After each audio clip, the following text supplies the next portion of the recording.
할렐루야. 오늘도 이 금요 기도의 자리 가운데 나오신 모든 분들을 환영하고 축복합니다. 이 자리를 통해서 우리 하나님만 바라보고 하나님께만 집중할 수 있는 저와 여러분 되길 소망합니다. 한 집사님 부부가 알콩달콩하게 지내셨습니다. 워낙 부부간에 화목하셨던 터라 그 집안 내외는 이제 행복하게 사는 비결이 무엇인가를 사람들에게 자랑했습니다. 그 비결은 바로 이러했습니다. 사소한 일들은 모두 아내가 결정하고 큰 일들은 남편이 결정한다라는 원칙이었습니다. 그러면 서로의 일에 간섭할 일이었고 다툼할 일도 없다라는 것이죠. 좋은 방법입니다. 구체적으로 부인 집사님은 그러면 어떤 일들을 했을까요? 월급을 관리하거나 어디로 이사할지, 어떤 집을 살지, 애들의 학교는 어디로 보낼지, 적금을 넣을지, 명절에 시댁을 갈지 말지, 외식을 뭐 먹을지 등 이런 것들을 결정하셨다고 합니다. 그렇다면 반대로 남편 집사님은 무엇을 하셨을까요?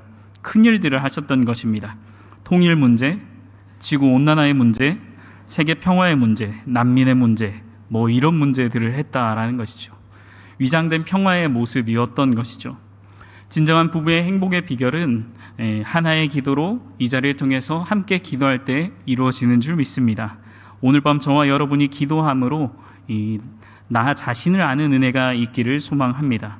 목굴견첩이라는 말을 들어보셨습니까? 자기 눈썹을 보지 못한다라는 사자성어이기도 하죠. 중국 춘추 시대에 이 초나라 왕이었던 장왕은 군사를 일으켜서 이 문무백관들을 불러 모아서 이제 다음은 어느 나라를 칠 것인가를 질문했습니다. 신하들 가운데서는 가까운 월나라를 공격할 수 있다라고 말을 하며 싸워볼 만하다라고 이야기했습니다.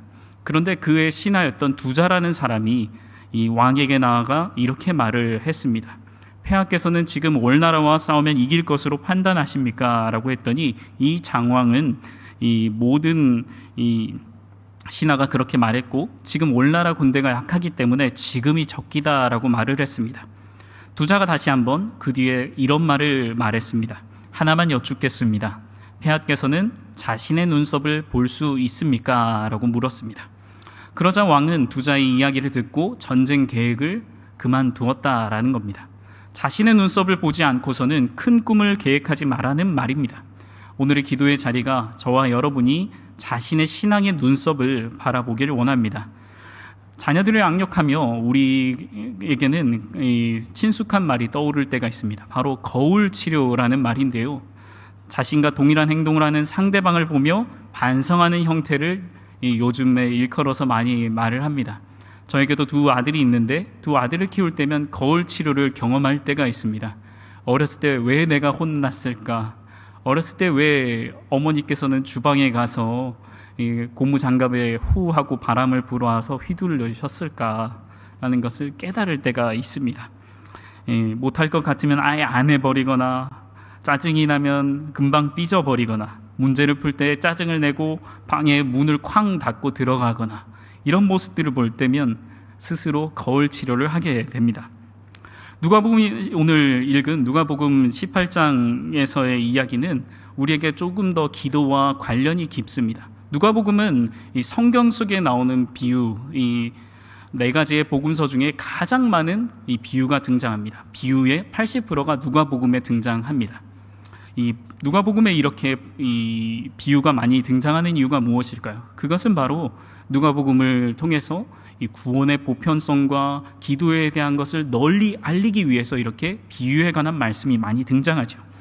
자, 그런데 오늘 읽기 전에 말씀 앞에를 살펴보면 누가복음 18장 1절에서 8절의 이야기는 항상 기도하고 낙심치 말라라는 기도에 대한 예수님의 가르침이 이어지는데 오늘의 본문은 그 말씀이 마치자마자 세리와 바리새인을 비교하는 이야기로 이어지고 있습니다. 유대인들은 하루에 3번 이제 기도하게 되죠. 9시, 12시, 오후 3시 이렇게 우리의 시간으로 기도하게 되는 습관이 있고 이 습관에 따라 두 사람이 모두 성전에 올라가 예배합니다. 그런데 여기에 이 공통점이 있습니다. 두 사람, 바로 바리새인과 세리는 모두 하나님 앞에 예배하러 갔고 둘 모두 하나님 앞에서 자신을 돌아보았던 것이죠. 그런데 이 부분에 둘은 차이가 납니다.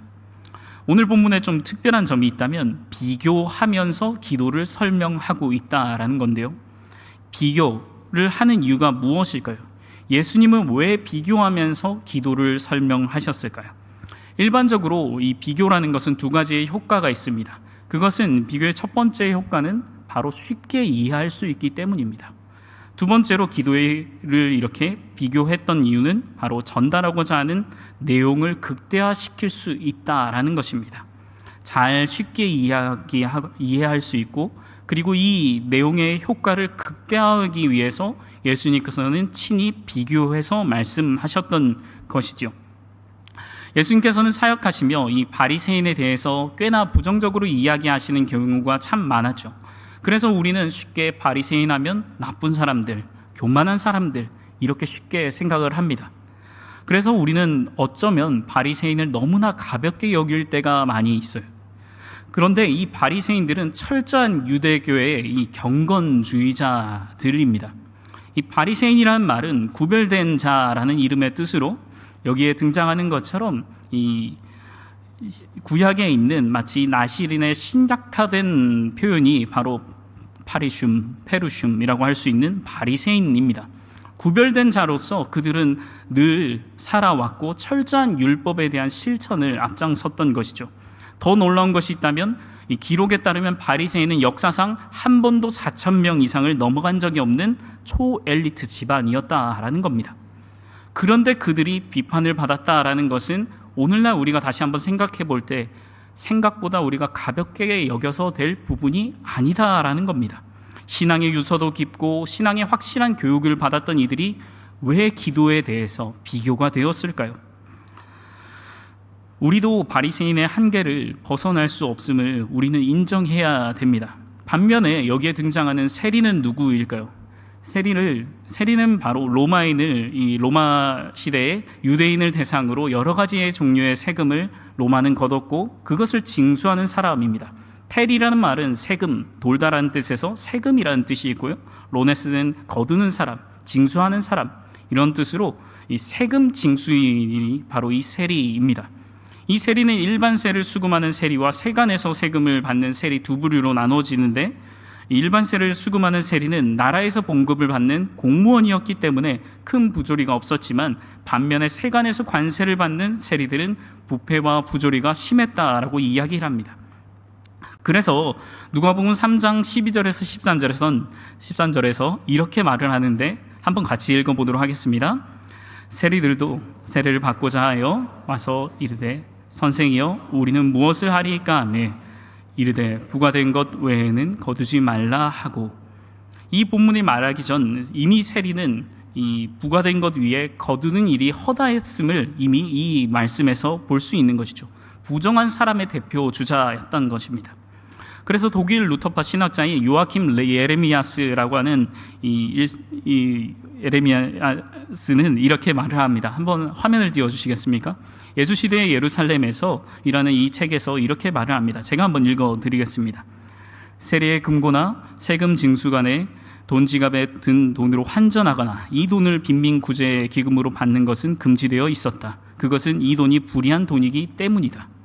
불의한 돈으로 그 이전부터 여겨져 왔다라는 역사적인 기록이 있다라는 겁니다.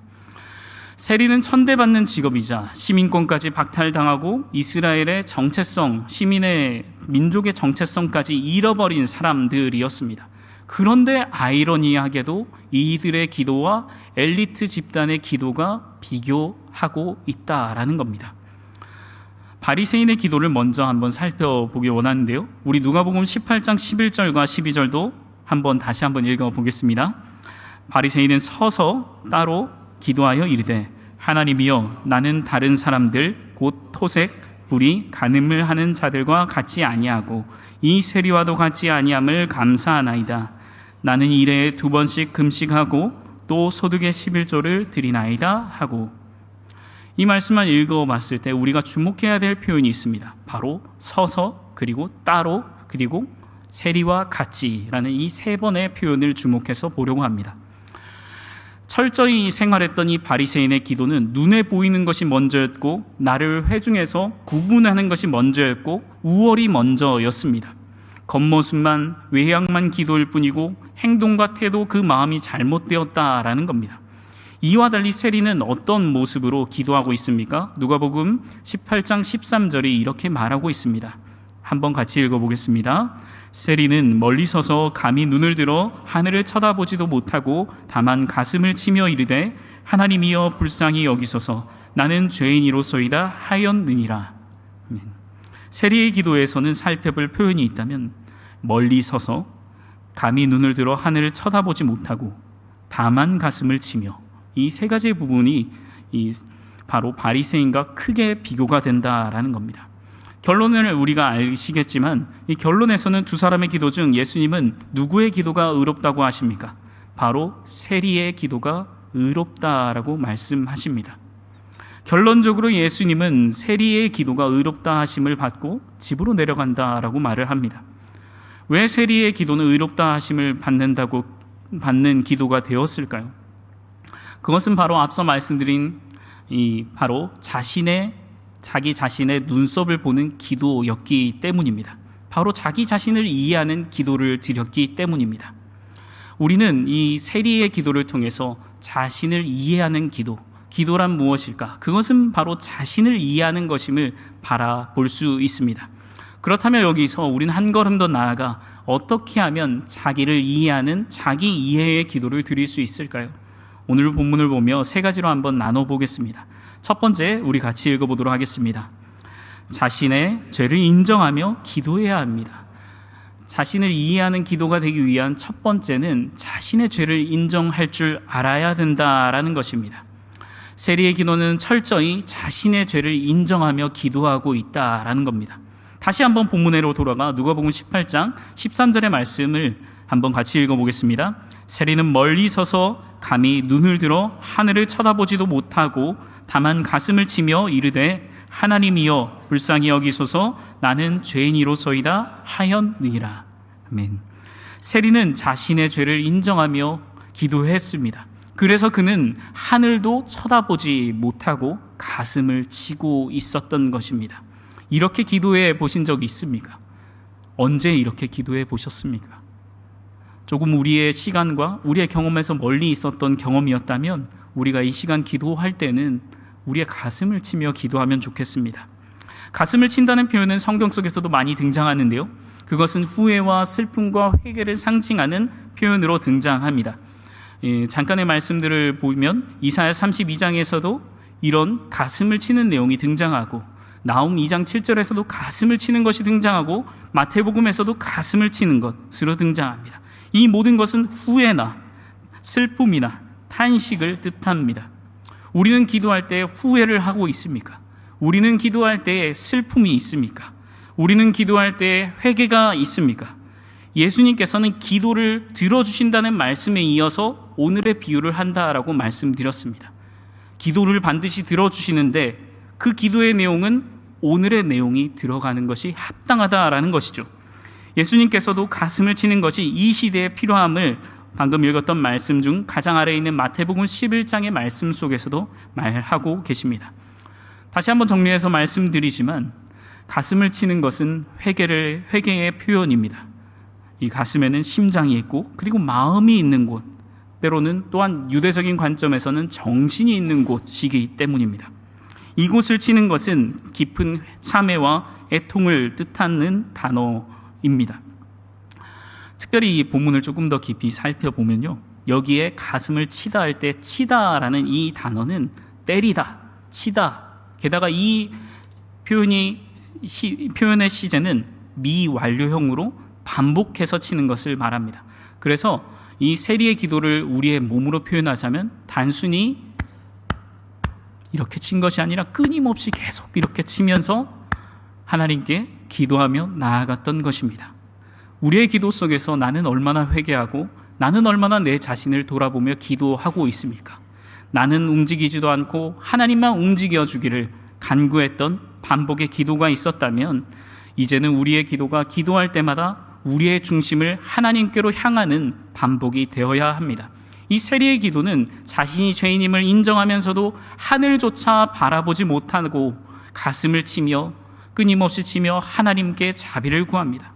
우리의 기도는 이렇게 죄를 인정하는 기도, 우리를 인정하는 기도가 되어야 합니다.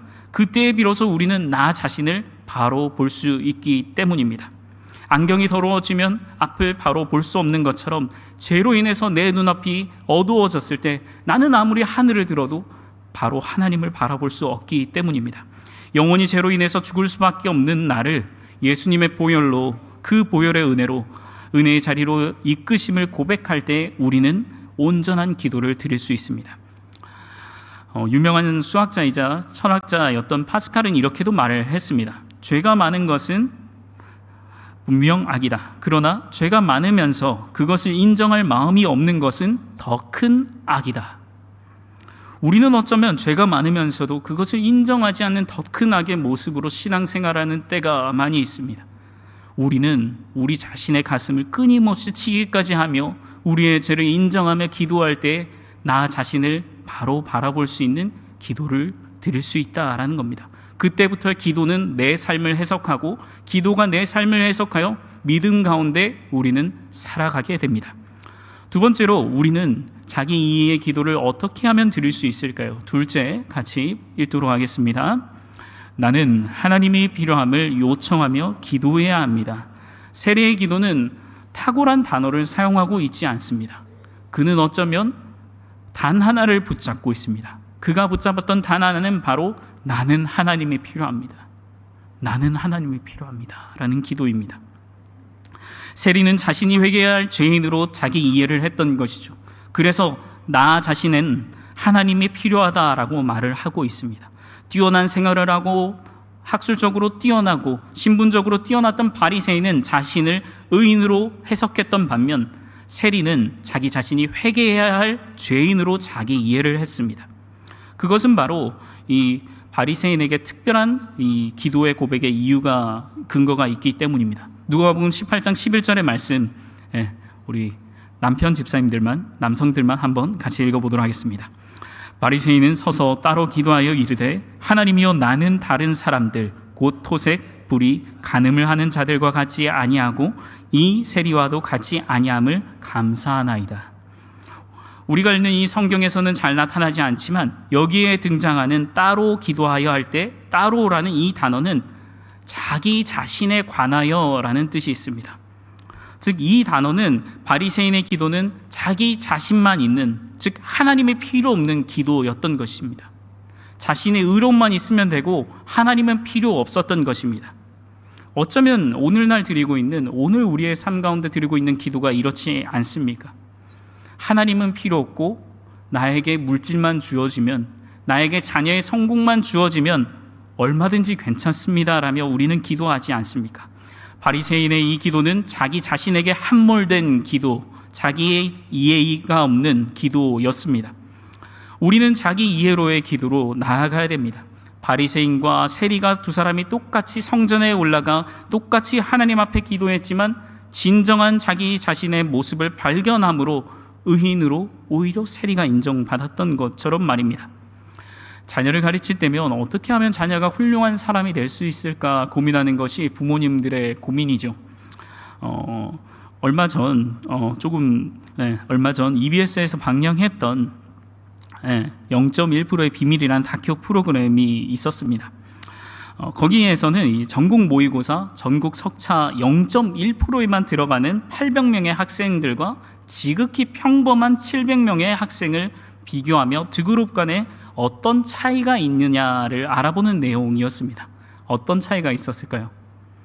흥미로운 점은 이 프로그램 제작 당시에 0.1%에 속하는 학생들의 공통된 특징을 조사하는데 이 PD들이 큰 고민에 빠졌다라고 합니다.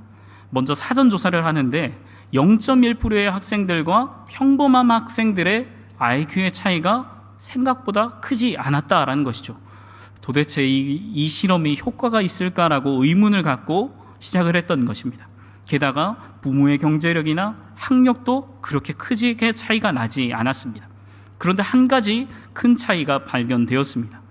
실험을 하다가 한 차이는 바로 메타인지에 대한 결과가 달랐다라는 것입니다. 메타인지는 자신의 인지 과정에 대해서 자신이 아는 것과 모르는 것을 자각하고 스스로 문제를 찾아내고 해결하는 것을 말하는 것이죠. 실험 결과 0.1%의 학생은 이 부분이 큰 차이가 있었다라는 것입니다. 0.1%의 학생은 평범한 학생들에 비해서 이 자신이 아는 것과 모르는 것을 자각하는 능력이 뛰어났다라는 것입니다. 그리고 자신이 가진 문제점에 대해서도 정확히 알고 있고 그에 맞는 해결책을 스스로 마련하려고 했기에 이 변화될 수 있었다라는 겁니다. 물론 신앙생활로 우리가 이것을 바로 비유해 볼 수 있지 않지만 신앙생활 가운데서도 마찬가지입니다. 나를 아는 기도가 우리 자신에게 필요하다라는 겁니다. 기도 가운데서 되풀이 되었던 나의 신앙의 아집과 고집, 교만이 반복되는 이유는 나를 아는 기도가 아니었기 때문입니다. 나를 아는 기도가 우리에게도 필요합니다. 바울은 눈이 멀었고 그 이후에 오히려 자기 자신을 더 잘 알게 됩니다. 우리가 잘 아는 것처럼 바울은 너무나 가말리엘의 학파에서 그는 충분히 영향력이 있는 자리였음에도 불구하고 그는 그 자신을 몰랐고 그래서 예수님을 알 수 없었습니다. 그러나 눈이 멀었던 그는 자신이 행동을 몰랐던 바울은 이 눈이 멀게 되었고 오히려 주님을 만나 자기 자신을 제대로 보게 되어 디모데전서에서는 이렇게까지 자신에 대해서 이야기하게 됩니다. 디모데전서 1장 13절과 14절 한번 같이 읽어볼까요? 내가 전에는 비방자요 박해자요 폭행자였으나 도리어 긍휼을 입는 것은 않을 때 알지 못하고 있습니다. 우리 주의 은혜가 그리스도 예수 안에 있는 믿음과 사랑과 함께 넘치도록 풍성하였도다. 아멘.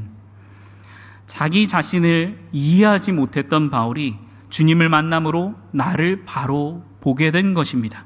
이것이 바로 본 바울의 삶의 여정을 담고 있는 구절이라고 말할 수 있죠. 그래서 우리는 기도할 때에 이 나의 하나님이 필요함을 끊임없이 우리는 요청해야 됩니다. 우리의 해결책은 하나님께만 있기 때문입니다. 나의 문제를 해결할 수 있는 분은 오직 하나님 한 분이기 때문입니다. 세 번째로 자기 이해의 기도를 우리는 어떻게 드릴 수 있을까요? 바로 행위보다 마음을 들이며 기도해야 됩니다. 우리 같이 읽어보겠습니다. 행위보다 마음을 들이며 기도해야 합니다. 기도의 행위보다 마음을 드리는 것이 우선이 되어야 된다라는 것입니다. 우리는 행위를 먼저 드리려고 합니다. 행위로서 기도하려 하고 행위로서 이 자리에서 예배하려 합니다. 그런데 성경에 있는 수많은 기도문들을 읽어보면 하나님은 행위보다 마음을 받으신다라는 내용을 발견할 때가 있습니다. 우리는 행위보다 마음을 드려야 됩니다. 우리는 행위로서의 기도를 내려놓고 마음으로서의 기도로 앞장서야 됩니다. 하나님께서 사무엘에게 다윗을 왕으로 기름 부으시면서 말씀하시되 하나님께서 보시는 것은 중심을 보신다라고 말씀하셨기 때문입니다. 이 중심은 히브리어로 이 레브, 즉 마음을 뜻하는데요. 그것처럼 하나님은 마음을 보십니다. 그래서 하나님께서는 이 다윗이 범죄했을 때, 밧세바를 범하였을 때 그의 참회했던 내용 가운데서도 마음을 받아주셨기에 시편 51편 17절에서는 이렇게 다윗이 고백하고 있습니다. 제가 읽도록 하겠습니다. 하나님께서 구하시는 제사는 상한 심령이라. 하나님이여 상하고 통회하는 마음을 주께서 멸시하지 아니하시리이다. 아멘. 하나님께서 다윗의 실패 가운데서도 받으셨던 것은 결국에 마음이었다라는 겁니다. 하나님은 통회하는 마음까지도 받으셨던 것입니다. 자신의 부하를 죽음으로 내몰고 간음하며 그 아내를 빼앗기까지 했던 이 비참했던 다윗의 실패까지도 하나님은 그 마음을 받으셨다라는 것입니다. 그래서 우리는 이 자리에 기도할 때에 마음을 들이며 기도할 때에 우리는 자기 이해의 기도로 나아가게 됩니다. 기도 자리에서 먼저 우리의 눈썹을 바라보시기 바랍니다. 내가 너무 외적인 기도의 양식에만 매달려서 정작 나 자신을 바라보지 못했다면, 나 자신을 제대로 이해하지 못하면서 달라고 주시옵소서라고 기도하고 있었다면, 이제는 돌이켜 기도를 통해서 하나님 제발 나 자신을 바라보게 해주십시오. 하나님 제발 이 자리를 통해서 나의 죄된 모습을 바라보게 하시고 나의 죄를 말갛게 씻으시는 그 주님의 은혜를 경험하게 해주옵소서라며 우리는 나 자신을 이해함으로 기도의 정수에 이룰 수 있다라는 것입니다. 그렇게 될 때 우리는 주님의 도우심으로 우리는 괴수였던 삶, 죄인이었던 삶에서 의인으로 부르시는 하나님이 택하신 진정한 은혜의 삶을 살아가게 됩니다. 저와 여러분이 이러한 마음으로 주님 앞에 기도하며 나아가기를 축복합니다.